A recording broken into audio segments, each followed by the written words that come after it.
Doveva leggerlo ieri, cioè da Lombardo. La giornata di oggi, ma sono sicura che non si confonde tutto. Ok, allora mi leggo velocemente quello che insomma ho scritto e parole abbozzate. Allora, la giornata di oggi, così come le altre che ne susseguiranno in ambito socio-politico, non è più da considerare una volontà che viene dall'alto, ma bensì dal basso. Il popolo è ideologicamente ma anche fattivamente esploso.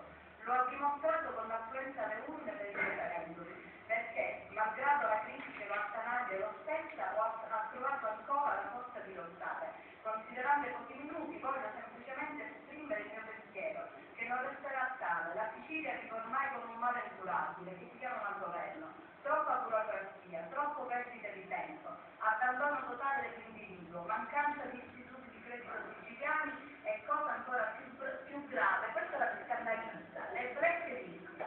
Chi non è un commerciante o un imprenditore non capisce la gravità di questo libro nero fatto ad hoc per spezzare e piegare ancora di più l'economia.